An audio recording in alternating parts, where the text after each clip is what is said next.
Yes, My sir. my name is Tim Daniel, and welcome. I think I said it 8 times right I think so.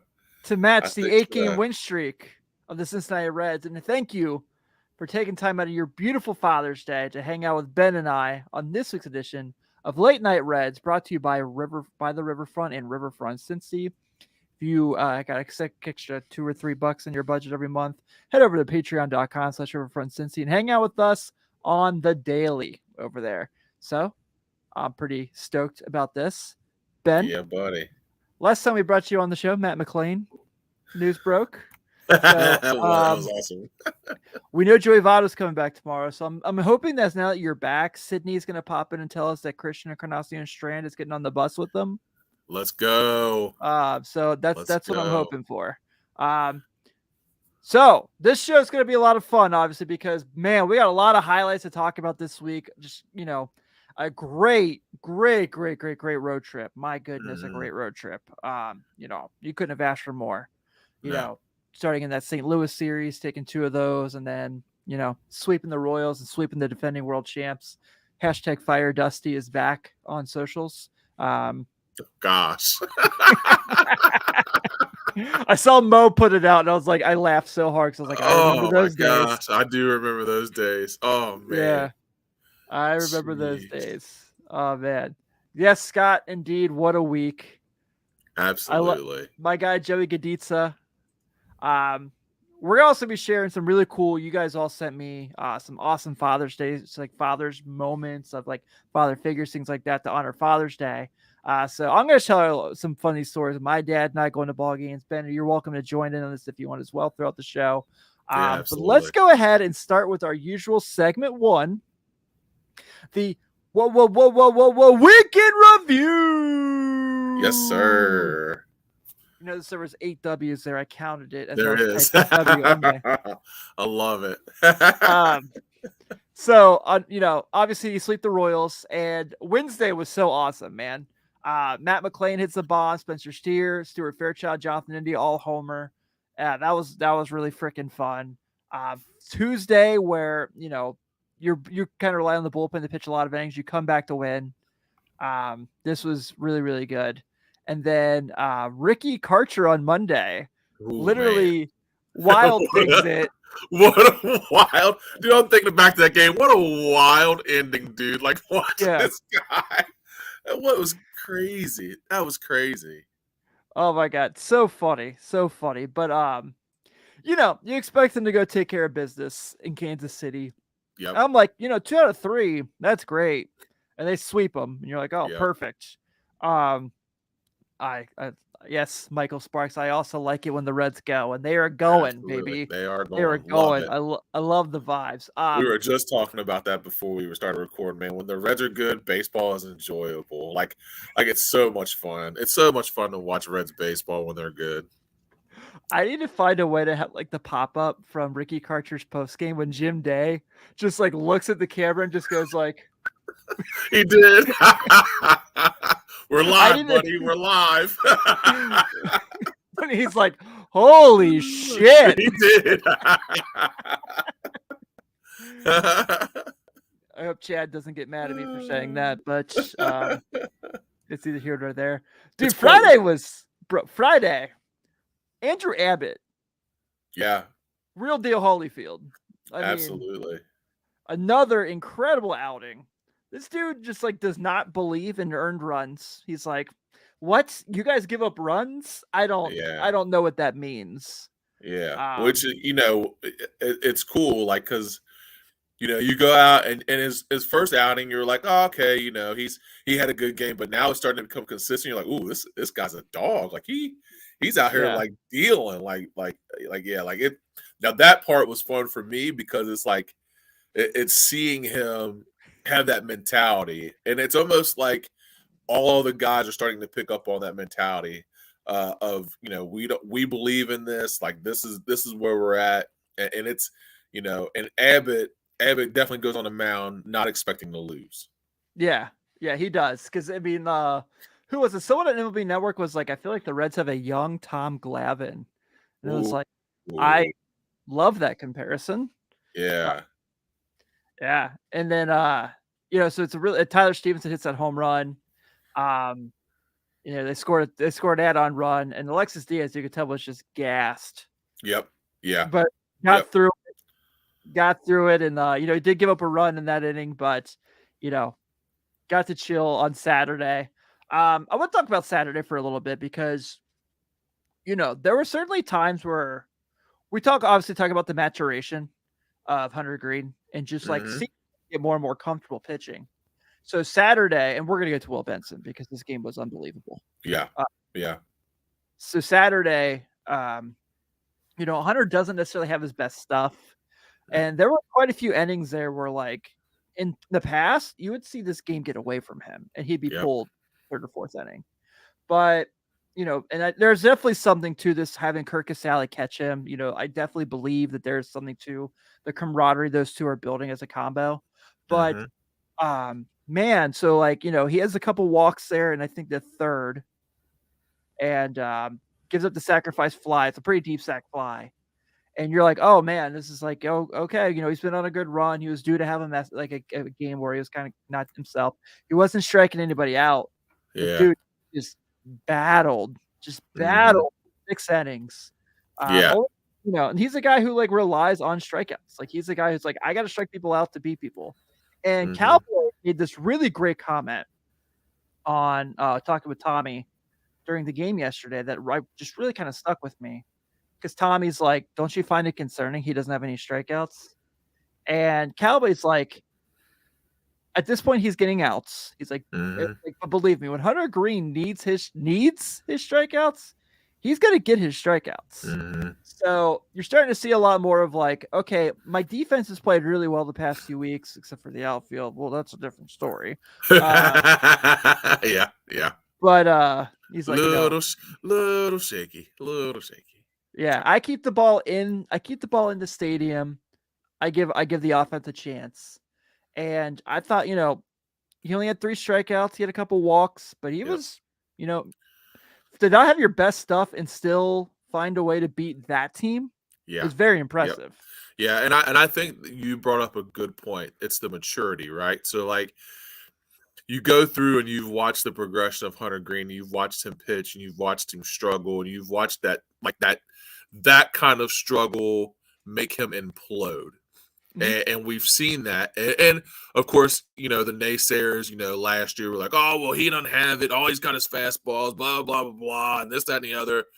And I remember having this conversation with you and other Reds people like, dude, this guy is just scratching the surface of learning how to pitch. He's just scratching the surface. So now you're starting to see that. So you go into a game against the defending world champions. You don't have your best stuff. You battle through 6 innings. You only strike out 3. You give up 2 walks, but you battle to get out. And Cowboy makes a great point. When you watch professional pitchers, when you got guys who've got electric stuff in the major leagues, and you watch them struggle, it's seeing how they go around that struggle to let you know how they're maturing. So Hunter Green a year ago, that becomes a 6-run, 7-run outing for him. He gets to 4 innings, and then they got to pull him because he's thrown 90-something pitches. Yeah. This time around this year, he battles through 6 innings. I think he might have been a little bit over 100 pitches. Has 3 strikeouts, 2 balls, or 2 walks, and he only gives up 3 runs against the world champions. Like, this isn't a slouch team. Like, this is this isn't the Royals. This isn't the Royals. This is a very good baseball team. And to not have your best stuff and to battle like that through 6 innings shows that he is starting to mature as a pitcher for sure. Yeah, I absolutely love it. Will Benson. So, since the call up, we've talked about it on the show. You talk every Reds, shows talking about it. And, just this, like, since he came back to the big leagues from when he got sent down after, having that 1 for 25 start, just like spitting at balls that he knows that just aren't necessary to swing at, and, extending at bats, man. It's not like, if he's down 0-2, he's still alive now. And you're starting to see more of that. Just seeing this, like, we talked about the maturation, obviously, and that's a word we're going to use a lot about this team because they are so young. And I understand we're probably going to get people sick of that term at some point this year. But what you're seeing from him right now with just kind of extending at bats and drawing walks, stealing bases, it's been so awesome, man. And I know today, like, he almost like got injured diving, going into the stands trying to get there. Yeah. Which, like, hey, I love the hustle. Absolutely love the hustle. Absolutely. But live to fight another game and maybe get a hat that can actually fit your head. I feel like right you use a hat all the time. But here's the thing I loved about that play, and people that see it, like, they don't understand how important that play. Like he saw that his pitcher was struggling. Like, he was struggling to get outs. I think they were either first and third, or they had just tied it up. Or I mean, So he went after that ball, knowing that, man, we need an out, which I love. Now I don't want him getting injured doing it, but I definitely understand where he was coming from. Like, man, this guy needs an out. I'm gonna go battle for my guy and go try to get this ball to get him an out. So it was good to see. Yeah, I really love him, man. He's just like, I don't know if he's like, I don't think he's a star by any means, but no. I think he is that guy that, like, you really want to have on your team. That, like, you can probably keep around for 4, 5, 6 years. When your team's really good, maybe be a fourth outfielder. And he reminds me of back in the 80s, early 90s, Cal Daniels, a guy that he is a guy that you can plug in. He can play a decent outfield. He can hit around 270, 280. He's going to hit you a couple bombs. He's going to do the little thing. Like he reminds me of that guy. Like Eric Davis was the star. Cal Daniels was the guy that, like, was the plug and play guy. So, like, he reminds me of Cal Daniels a lot. Cal Daniels makes a lot of sense. I like a Jason Hayward, and I'm like, why can't Will Benson be Jason Hayward? And I think Chad mentioned that on an episode not too long ago as well. That's a good comparison. Absolutely. Yeah. Who's still Hayward in the league, by the way. I had no idea he was still playing. Like, he's still contributing in the MLB. One of the weirdest careers of all time. Yes, absolutely. rookie year, he's an all-star. Yep. Has not made the All-Star game since. He's going into he's in his 14th season in the big leagues. Yep. Yeah. And so, like, you don't see that. Oh, it's a weird trajectory. Like, it's weird. But yeah, this, and like Hunter, like, we go back to Hunter for a second. He leaves that game at 6-2, and you're like, oh, great, he got some run support. Jabot comes in and gives up a homer. Everyone acts surprised. And then the offense kind of punches on. And, like, if you stack up 10 runs on the Astros, like, that's pretty awesome. But today, obviously, India homered yesterday and homers today. We're going to talk about, kind of focus on India's power numbers this week here in a second, later in the show. But I feel like today was like one of those, like, it was another Cowboy thing. So I'm in the car driving back from something today, and I got the game on the radio when Spear ties the game up. Pat Magooch has showed up, everybody. Everybody say hi to Pat Magooch. How are you, my friend? It's good to see you. What up, Pat? Good brother Pat in the building. So Steer hits the homer to tie the game up. Mind you, this is after Ellie freaking beats a ball to first base. Gets a grounder to Jose Abreu. And we all of a sudden get, like, Steer hits this homer. And Cowboy says this thing about, like, it's awesome. It's another awesome thing. Cowboy's been on it this year. Been on it, by the way. He's been great. He goes, I have played on teams that, like, had a great road trip and it's your getaway day, and you like fall down in the lead and you go, all right, like, it's just not our day. We'll get back at it tomorrow. He's like, I've been on teams that, just, like, don't show up at all. I'm just ready to get on the plane and go home. He's like, I have not seen a team like this. And he's like, he's like, I've never seen anything like this team. He's like, you can never, ever, ever count them out. Yes, that's what, like, Steer hits that bomb.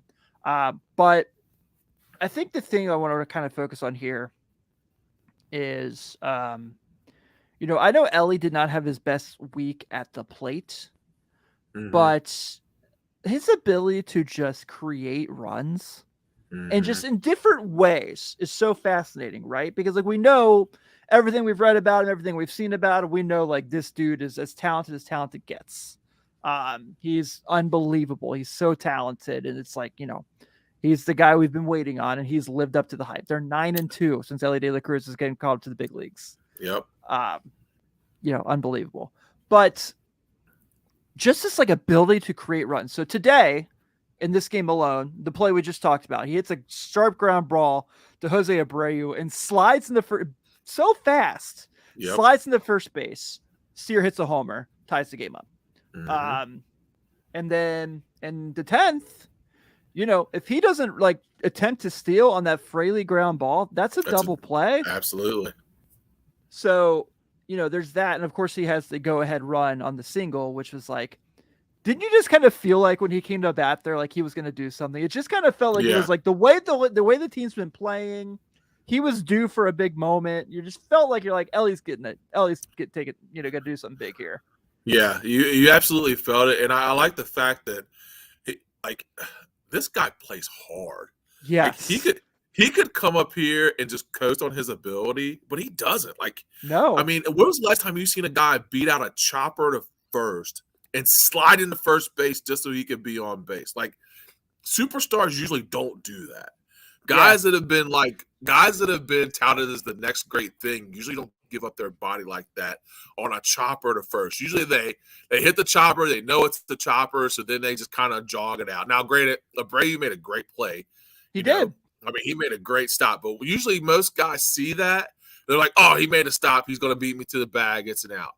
Like, Ellie busted it out of there and beat that guy on a chopper to first to be a runner on base, and then gets knocked in. So, like, it's the magnitude at which he plays, which has been so surprising. Like, I can take the ups and the downs of his at bats because he's young. I mean, I can take all that.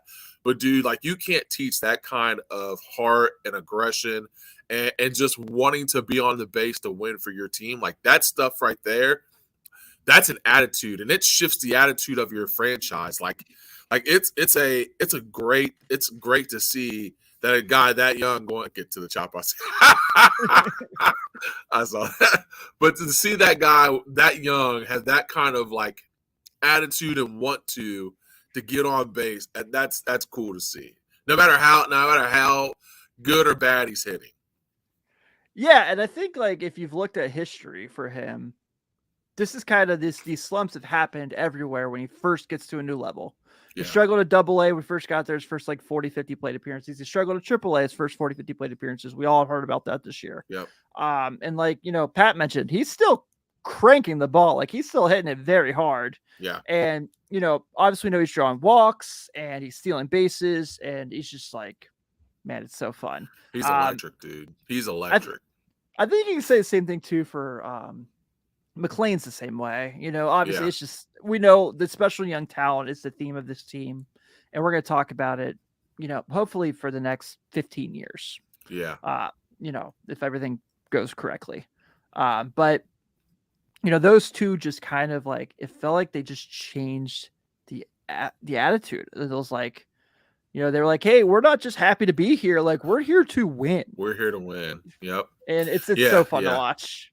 Yeah. I think that was wise on management's part. Like they could have really sat on their hands and left those guys down there and just let them be AAA and then but I think management understood, like, if we bring guys up that want to win and are playing that hard, it just makes everybody else. And you look at it from Will Benson to De La Cruz to McLean to Abbott to all the guys that they've brought up, man. Like, all those guys have won at every level. So now it's starting to become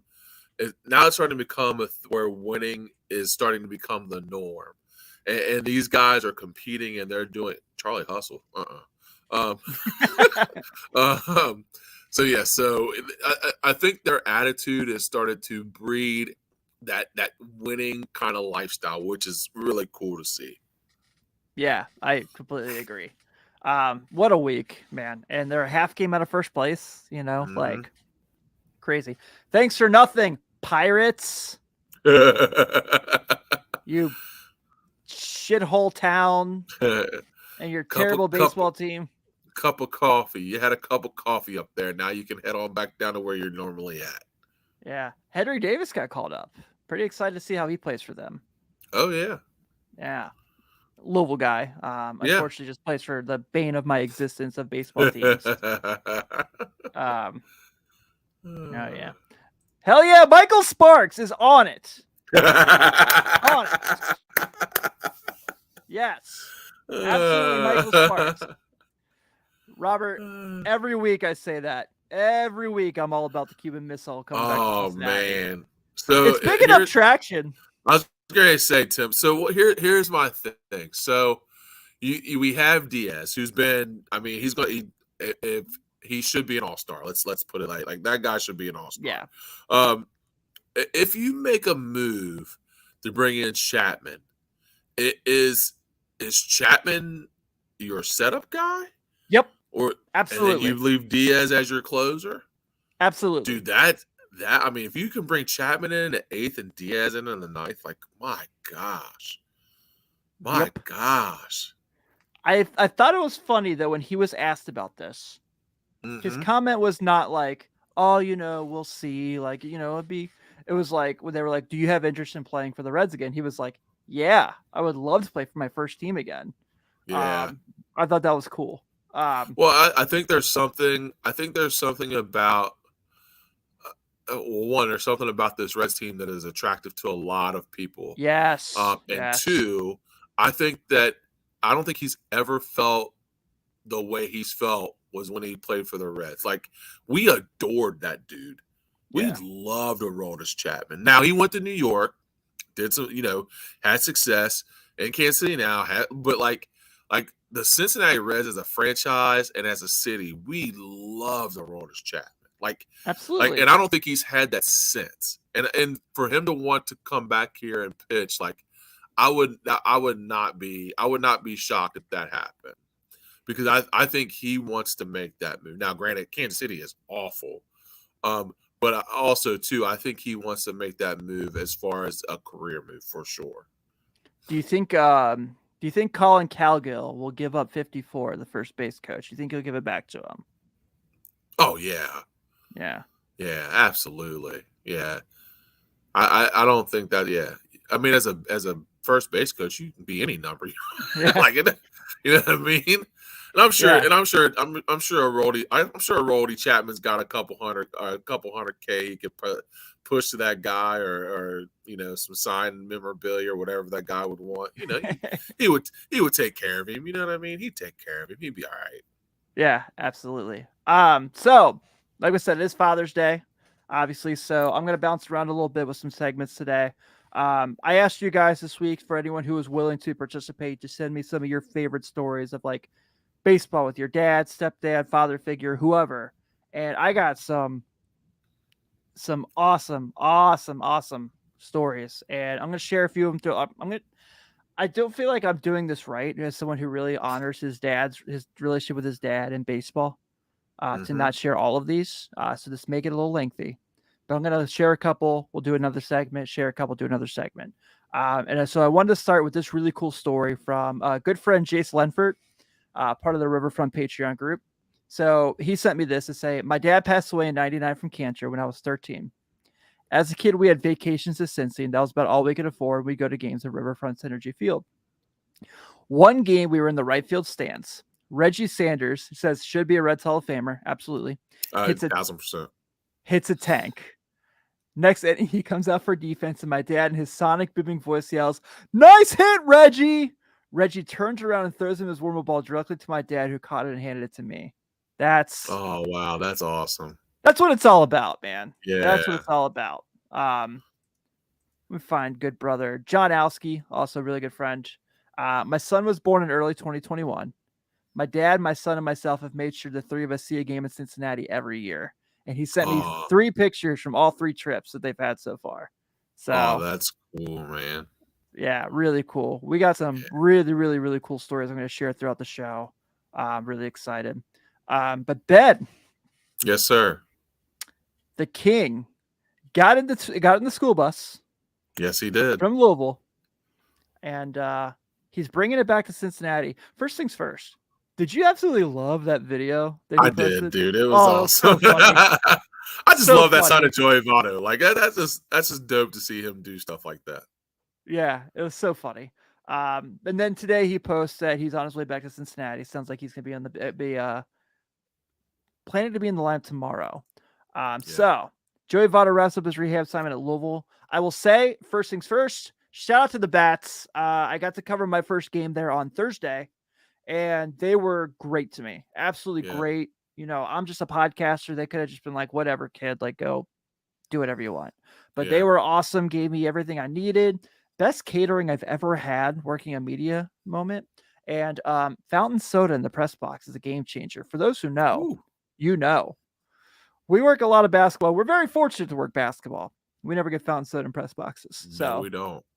And I say in here, people saying dumb things. And what I mean by saying dumb things is not necessarily if your question is like, how does he fit into the lineup every day? Like, that's a rational question. That's a decision process from people that like you're gonna have to have this question and have this conversation.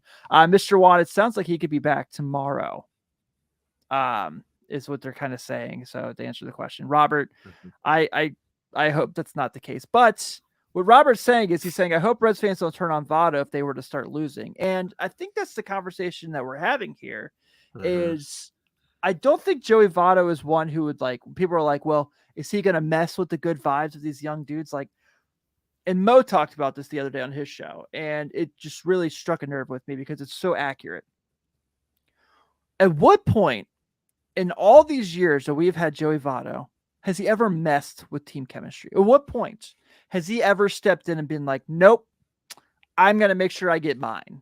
You know, and it's like, I think where that's the point where it's kind of silly to me. Like, no, if you're like, hey, look, he's 39. He just had his arm repaired in the last 10 months. Like, I'm a little concerned. That's rational. That's a conversation like we can have. And we could be like, we can talk about like how we think he could be beneficial, what we're worried about. Absolutely. That's part of analyzing this. Saying that like he's basically going to ruin the mojo and the juju of this team. Like he just posted a video on his Instagram, like literally talking about driving a school bus back to Cincinnati. And you're like, that guy's going to mess with how fun this team is. Right. Let's calm down here. Here are my two things with Joey Votto, and both of them are they're not negative. My biggest, I guess, my not really concern. My thing was that, and I think we had a conversation. It's just ABs at bats, because and I know we just have a ton of young guys that are able to contribute and do things like that. So I'm not worried about the at bats because I know that Votto is still Joey Votto. I just hope that they still continue to develop the young guys around Votto. Now here's my one thing that I'm really excited about is that, and whoever want to argue with me, you can fight me, whatever it is. Joey Votto is the best hitter in the modern era. You mark it down. That guy, mark it down. To have that guy in your dugout with Ellie De La Cruz, Will Benson, McClain, all these guys that can draw knowledge from Joey Votto. You're telling me that having this guy in your dugout, watching your at-bats live, showing you techniques and things of the trade that he's picked up in all these years is a bad thing? You're crazy. You're crazy. Like, to me, the benefits of having Joey Votto around is astronomical in that sense. What better way to take a young team that's battling, that's learning on the fly, that's doing all these things? You bring a guy in like Joey Votto, who's should be a 2-time MVP, but was only 1 time. Has all these all-stars, all these things. He's got, however many hits, like the guy has done everything in this league that you want to do. How could that be negative? Like I don't see that part. Like I don't see where people would be like, oh, I don't want him messing with the mojo. Like, come on, guys. Like it's Joey Votto. Right. Like you said, he's never been a guy that's been an I guy, a me guy. He's never been a guy that's came in and said, I'm going to do this. This is going to be my show. Like, I just think the way that he's going to be able to lead this young group can only be beneficial. Okay, so I will correct you just on a slight thing. The only time he's ever been the me guy was when he was having that home run streak and he did the he did the Ted Lasso thing. Yeah. Ted Lasso. Yeah. Other than that, you're absolutely right. But that's still because it's an excellent teammate. Yes. And, McClain talked about it on Jim Day's podcast. I believe it was this week. It was this week or last that he was on.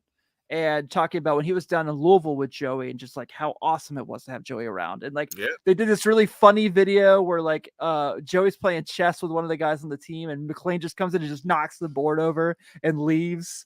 And he was like, I guess him and Joey were planning out ahead of time to play a prank on the other player. So that was pretty funny. Joey Gaditza asked, where does he hit in the lineup? And I saw someone on Twitter today, may have been Brandon on Base Machine, that said, like, if I were the Reds, don't quote me on that. It could be anyone else. There's so many people I follow. It's so much awesome, great Red social media insight. Yeah. But he's like, if I'm them, I think I bat him behind Ellie De La Cruz because then Ellie gets more pitches to hit. Yeah. And because Joey, Sidney brings up the point, veteran leadership, he nails that. Yep. This team does, they've hit some home runs lately. Fraley hit one today, obviously, in his first game back. India had a couple this week. We're going to talk about India in the next segment. They still need some pop. And, that's where he can kind of come in here because I think that's what he's going to kind of do. He hit a tank the day after I was at the Bats game. Yeah, he crushed it. Yeah, and he's drawn a ton of walks again. So I think if he bats fifth behind Ellie, like I think he protects. People still don't want to pitch to Votto. I don't care how old he is. Like people are still going to righties especially. Ellie. Yeah, and they do not want to pitch to Joey Votto still. You know what I mean? Like he still has that kind of respect and pop in his bat to make you pay for bad pitches. So yeah, I think that would be a great spot for him. Yeah, I really like that. Sydney says the interesting thing is going to be who goes down. That's the $1 million question. Is it Stu Fairchild? And who truly has contributed. You can't say Stu Fairchild's done a bad job of what he's supposed to do for the team. Yeah. I don't think they're going to DFA Kevin Newman. I know he's not everyone's favorite player, but he's getting big hits and big moments lately, and you can't take that away from him. I can't imagine, Will Myers is going to be up soon as well. So they're going to make this decision again soon, depending how that shakes up. So, I would say if I had to pick somebody, and I don't like to do this because I don't want to say anyone's going to get demoted. Right. But I would say it's probably Stu Fairchild. I don't know if that's fair. But I think that's probably your best bet as far as position player. Now, I'm not sure where they're at on relievers. Could they send down like Daniel Duarte, who pitched today? Potentially. I don't know how that's all going to work out. But yeah, tomorrow when they make that decision, it's possible. Newman has an option? What? I did not know that. Ooh. Man. But I can't see them doing that. I wouldn't hate it. And again, this isn't me saying I want Kevin Newman to lose his job by any means.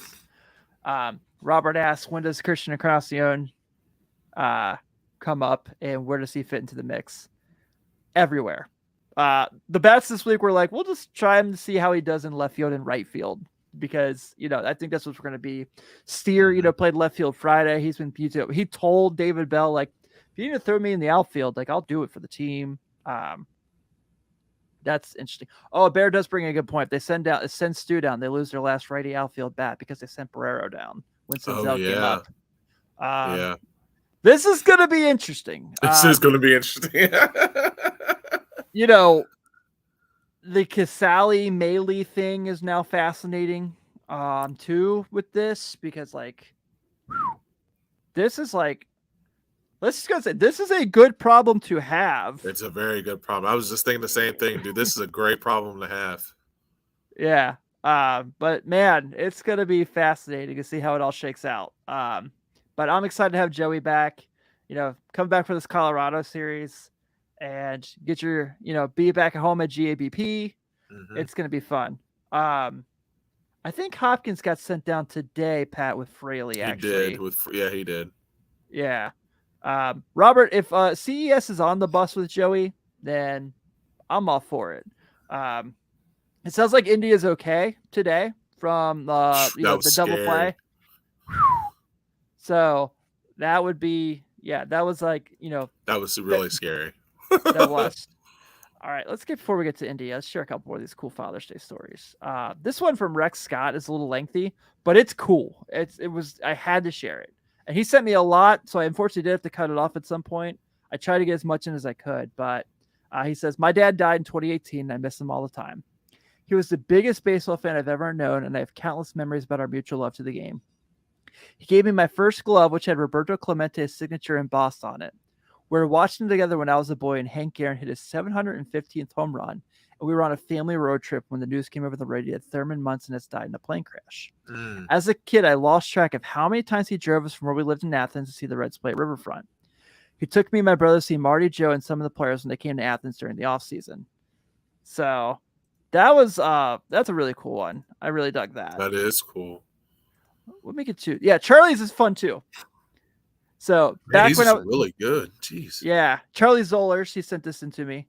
Back when I was 13 and 14, I was on an elite travel ball team where I ended up being one of 3 people on the team that did not play in college. And my dad was basically doing all the grunt work for the program to the point where he had so much stress on top of his full-time job that he passed out twice during the period. You being a sports dad, I'm sure you know that feeling all too well. I mentioned this because when I got to high school, I was around 16 and only received interest from D2 schools and below. I told him I didn't have any interest in playing college level anymore and would rather go to a big school. I was worried it was crushing him after all the time he put in. He didn't even flinch and said that it didn't matter to him, that he loved me more than anything, and it's something I'll never forget. I'm lucky to still have him currently. That's what it's all about, man. Absolutely. Yeah, when you have kids that play sports, man, you have to be aware of what their desires are, but you also have to be aware that your desires don't become their desires.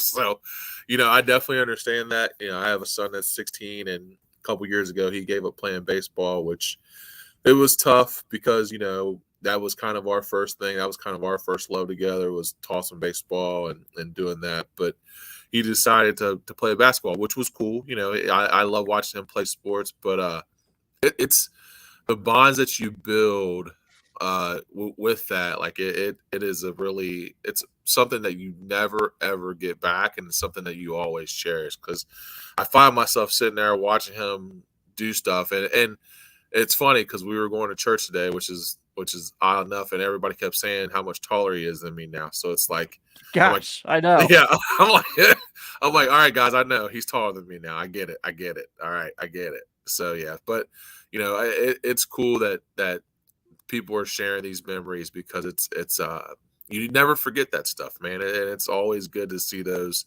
bonds and those connections, and how baseball and sports in general just connect, parents and kids, and it's just awesome. So for people that shared, thank you. It's really cool. Oh, we got more. Yeah.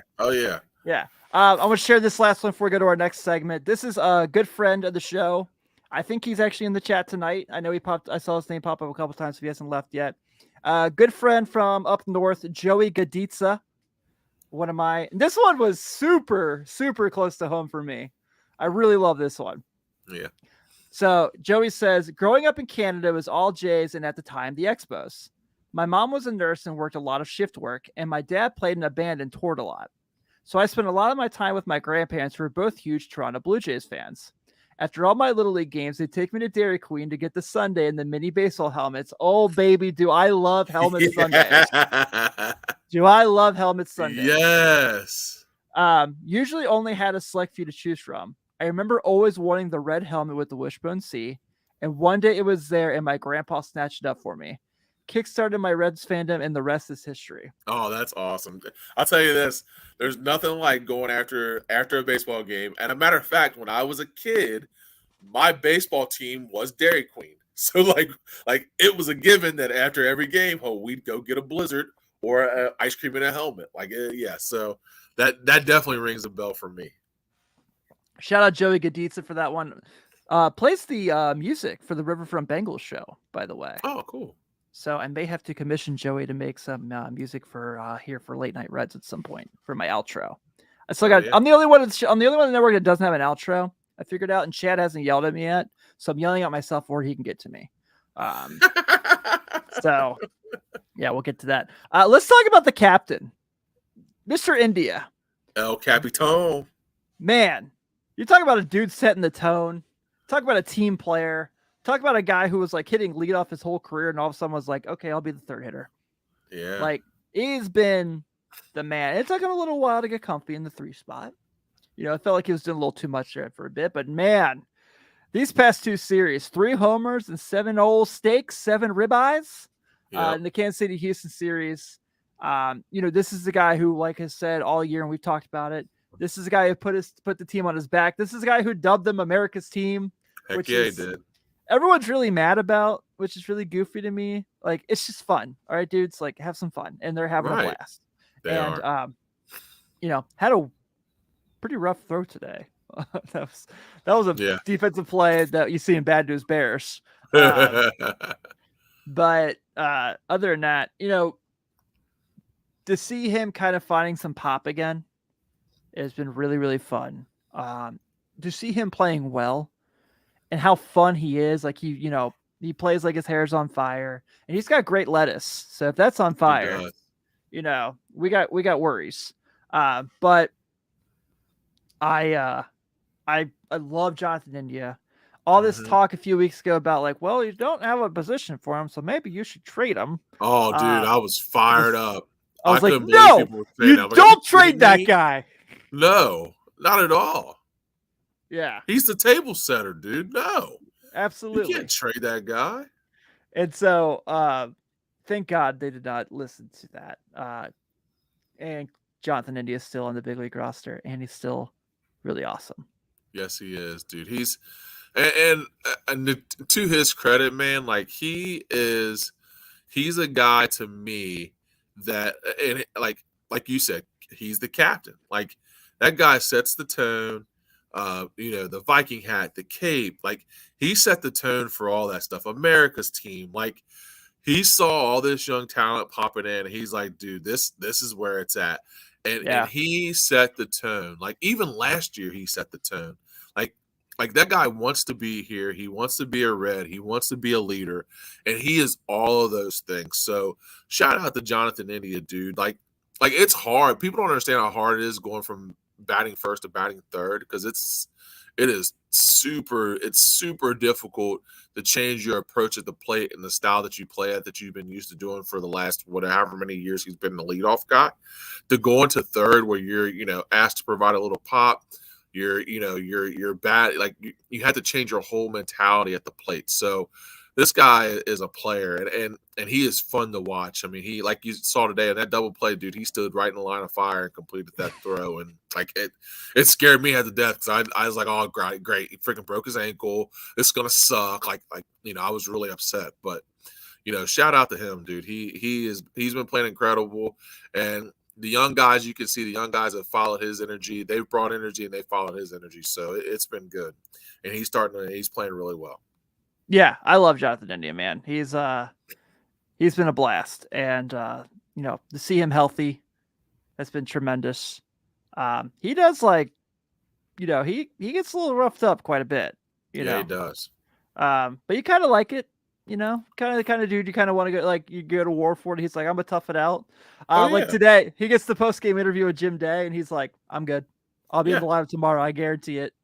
And it's like, you like that guy. You know, absolutely. That's the guy I want on my team, and I'm so happy he plays for my team. Yes. The worst thing about Jonathan India is that he went to Florida. Other than that, not a complaint in the world. Yeah, not a complaint in the world. He's a Florida guy. Yeah, he is. Got some more fun Father's Day stories here. I just did Joey's. I did Charlie's. This one's cool. Shout out Jeff Amlung, who sent this to me via Twitter. 2017, I'm about to graduate from U of L. The Reds were home against St. Louis. I drove on a Monday night, cut class on Tuesday morning, went to see the Reds win over the Dirty Birds with my dad, who hadn't been to a Reds game in 5 years. Not a big baseball fan. Ended up driving back to Louisville the next morning, knowing the Reds would again miss the playoffs, but I got to spend a great night with my dad watching the Reds play and beat the Dirty Birds. So I like that one. Yeah, that's really cool. I think he would do it, Mr. Juan. Mr. Juan asked if the Reds asking you to play left field next year, do you think he'd do it happily? I think so. I think he's just that kind of dude. Yeah. I think he's just that kind of dude. Sydney says, go Gators. I will ban you from my show. I'm kidding. You're here every week. You're here every week and you tell all your friends, so I can't out. Talked about John. Seth Shaner. This one's fun. My grandpa and I have been to every non-COVID opening day since 1995. The memory that sticks in my mind is when the Reds would do something good, he would slap down on my hand if it was on the armrest or my knee so hard it would almost bring tears. He learned to dodge such blows. That's awesome. That is. I really love this one from Steve Malchin, one of the great Twitter followers I have, who he is a dude here. So he says, "This is cool. This is like the ultimate full circle father-son baseball moment. My gosh, my final game at Crosley. Wow." Yeah. So he says, my dad took me to the final game at Crosley. I don't remember as I was 3.5, but I did see the torn ticket stubs. So I got tickets to the final game at Riverfront and took my father. Always something to make me smile thinking about. Wow. That's cool. That's incredible. So that's awesome. Yeah. So today was like, I've talked about this. One of the big reasons I really wanted to keep Late Night Reds going after the original split up was like the Reds were the team my dad and I bonded over. This was the team that like we grew our relationship on, really, and in some forms. So, I said in my intro video, like, I'm doing the show. I dedicate the show to my dad every week. He means so much to me. He introduced me to the Reds. He's the reason I love the Reds. So I didn't think it'd be right for me to not be able to tell some fun baseball stories of my dad and I just want to tell this one particular because it cracks me up. So I talked about when we had subs on the show. I talked about with him about the walk-off against the Braves in the first Sunday night baseball game at GABP, and my dad like calling the homer before. My dad also, I don't just say this because like he called every home run, but he also called Ramon Hernandez's walk-off on 2011 opening day. That was freaking cool. Oh man, that was one of my favorite moments ever. But that same season, 2011, there, it's a very missed opportunity season. They were like 4 games under 500. They have a chance. If they just could put a couple more wins together, they're in the playoffs. The Cardinals might not win the damn World Series that year. Yeah. So we had season tickets in 104 in the Terrace Outfield, and we're just talking like normal people do at baseball games, just about different stuff. And my dad makes mention of, that the rule is if someone does one thing with their uniform, everyone has to do it, in reference to at the time Mike Leake was wearing stirrups and no one else was. He's like, technically since Mike Leake wore stirrups, either he's supposed to wear long pants or everyone else is supposed to wear stirrups. Is the technical rule. And this guy, I guess, thinks like, I'm hot shit, so I'm going to tell him he's wrong. And my dad was very competitive. So this guy turns around, he goes, nope, that's not true. My dad's like, yeah, it's, it's just not an enforced rule. Like, and it's whatever. The guy's like, no, it's not true. They wouldn't do that. There's no way baseball would let them do that. And my dad's like, all right, man, like whatever. That's fine. And the guy like keeps going. It's not like he's like turns around and goes back to watch the game. So finally he's like, Tim, look it up. So I look it up and I'm like, yeah, sure enough, here it says like, if some person does one thing that interacts with their uniform, everyone else has to do it. We are in the middle of freaking left field at Great American Ballpark on a Sunday afternoon in July. It's freaking scorching hot. The sun's coming down. My dad, in his ultra competitive way, hops up and he's like, I was right.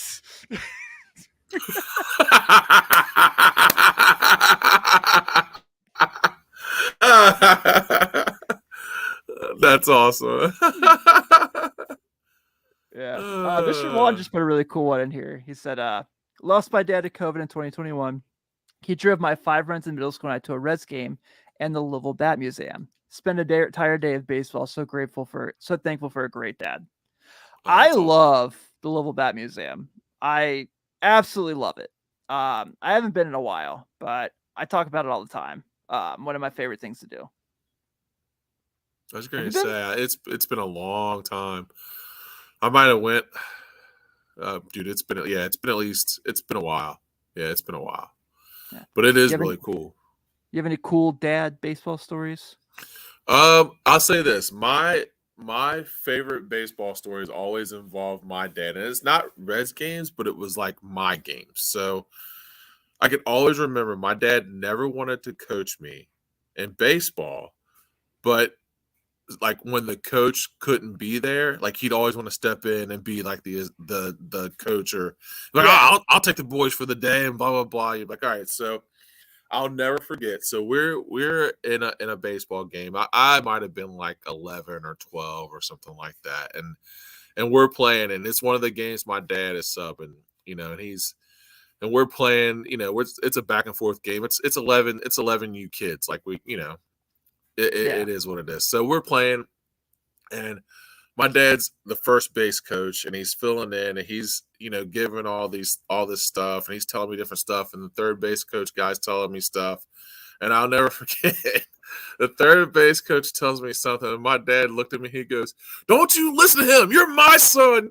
You're gonna do that." I was like, all right, cool. And of course, I freaking smashed the ball. He's like, "I told you, just listen to me." And I'm like, and we had tons of moments like that, just because like he was very knowledgeable about different things, but it was like odd. It was like odd knowledge. You know what I mean? Like, yeah, you gotta choke up here. I'm like, why would I choke up? And then I choke up and I hit like a 2-run double. And he's like, "I told you." I'm like, "That's just odd, Dad. Like, you shouldn't like just odd knowledge." You know what I mean? But yeah, like it was just cool stuff like that. Like I remember him coaching me like in some of those games in baseball, and I never forget like when I was a kid, like the first thing he would do when he got home from work, man, he'd change clothes and we'd go outside and he would just throw BP, like just constant BP, ground balls, BP, ground balls. And this was like after working all day, like it'd be 6:00 at night, man. He'd like change clothes. All right, let's go.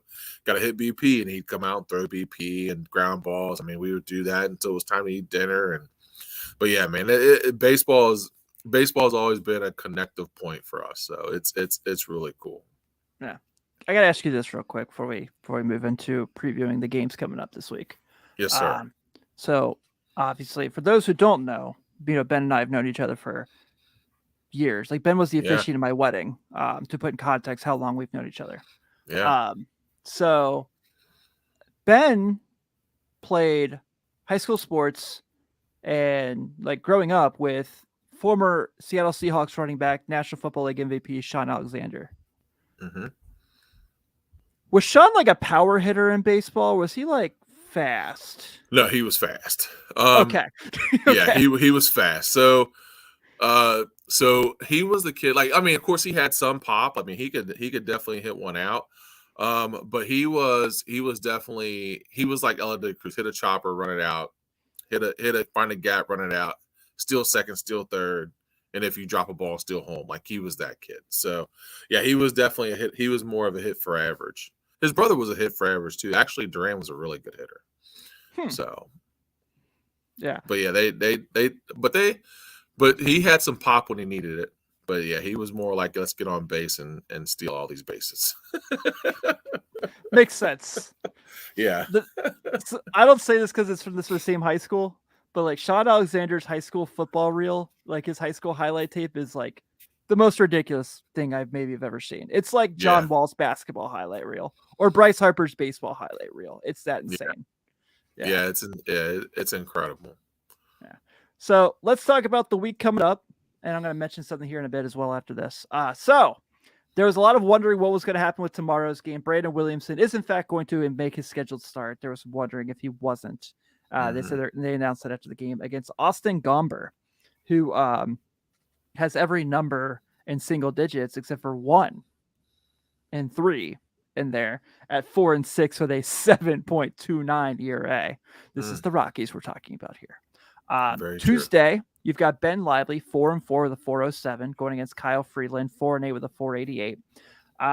Kyle Freeland's one of those pitchers that I feel like if he didn't pitch in Colorado, could be pretty decent. I actually like him a lot.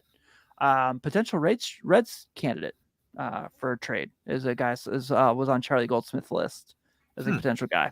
So I'm actually will be at that game. My wife and I are going, and we're taking Iris. So if anyone, awesome, yeah, Grace, and Iris will be at the Tuesday game.